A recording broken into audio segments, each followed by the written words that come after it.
Hi everyone, my name is Alistair Gray, and I'm here to demonstrate for you how to use so-called UCSD Scoresheets. So UCSD Scoresheets, as their name implies, are used at most UCSD tournaments, and they were developed by former player Jonathan Luck. So they're really quite simple to use, and I hope that I can show you how. So they take the form of a bunch of Google spreadsheets, which all come in a Google Drive folder. If you are the tournament director, this whole folder will be shared with you. If you are an individual mod, don't worry, only one spreadsheet will be shared with you. So as TD, all the setup you need to do is fill in team and player names on this rosters sheet. So let's say that we have Chicago A perhaps with Jason Chris A was and then perhaps they'll be playing Yale with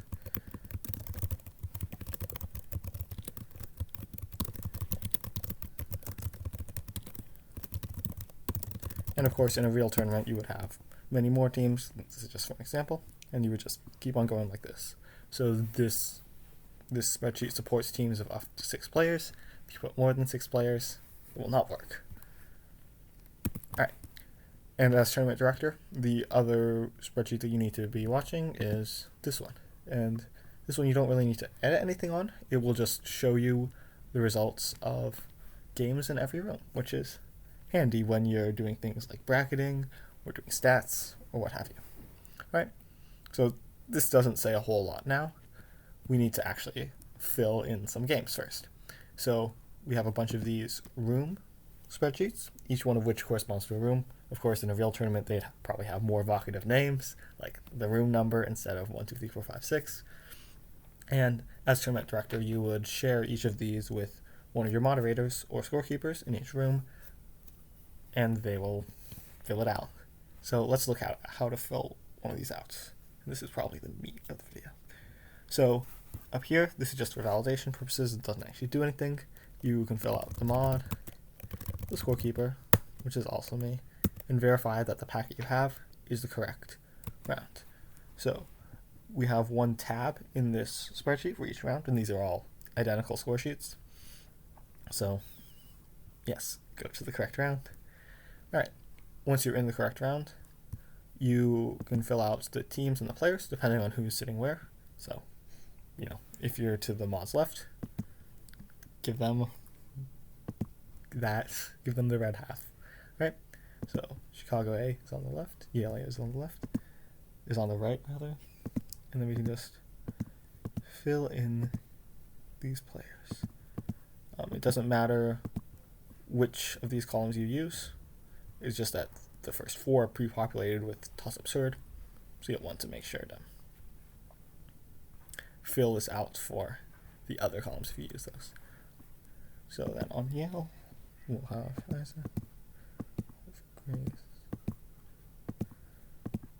an important thing to note is that these drop-downs exist for a reason. Do not just type anything into these boxes, use the drop-downs. If a player isn't visible on the drop-downs, then get your TD to add them to the roster sheet. Otherwise, it won't track them correctly. Alright, let's start playing. Let's say that on toss-up 1, Chris Ray gets a 10. Cool. So you can see that a few things change once we input that 10. So this box changes to blue, and that means that it's prompting us for input. In this case, it is the bonus after a toss-up is gotten, which is one of the most common places where it will prompt you for input.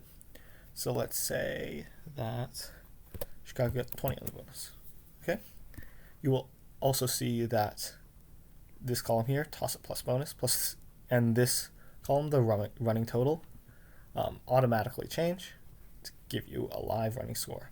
And then they're also in big boxes down here at the bottom. There are also individual stats, which get updated question by question over here, and a bonus total. So cool. Now that's the first cycle completed.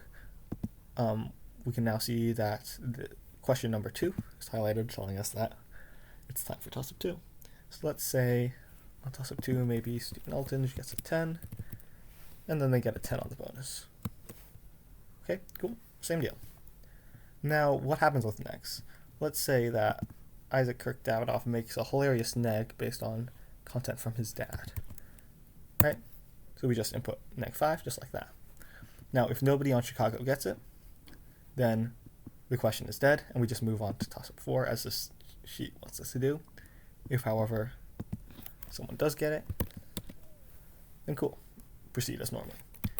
If someone gets a second neg, then do not input a 0. That is an error. You'll see errors in red. Red things are screaming at you saying, no, something's wrong. What's another example of something that's wrong? Let's say if you get 50 points on the toss-up. That's wrong. There are all kinds of error checking things like this, and they're meant to make your life easier as a mod. So if anything is screaming at you, go fix it. Other things you should not do: you should not copy paste anything. Doing so, let's say maybe I transposed some stats, so I'll take this and copy paste it there. As well as looking ugly, that can also mess up formulas. So you see all these ref over here. That's bad. Do not do that. Copy things by hand. Do not mess with anything over here that you see any kind of formula. Do not mess with it. It's not for you. You should just need to fill out all this. Okay, let's say that you're the tournament director watching this game. Well, you can see the current scores, the teams, the players, and their stats. And you can see what the next toss-up that will be read is.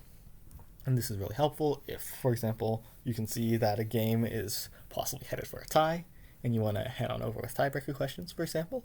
Or if you can see that a game is a blowout, and you can calculate rebracketing earlier.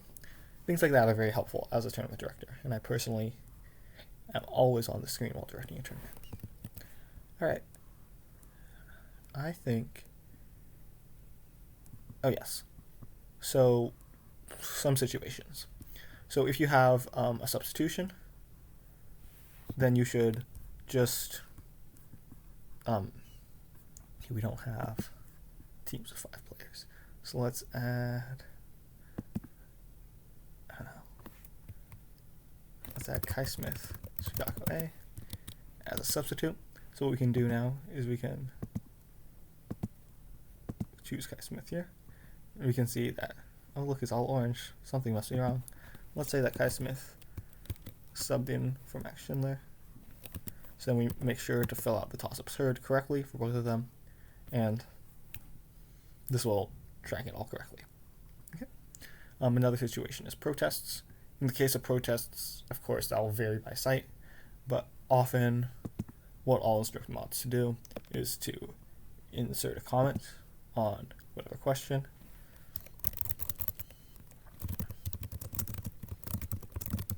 For example, and that will automatically email the owner of the sheet, who is the tournament director, or whatever media you have for contacting your tournament director.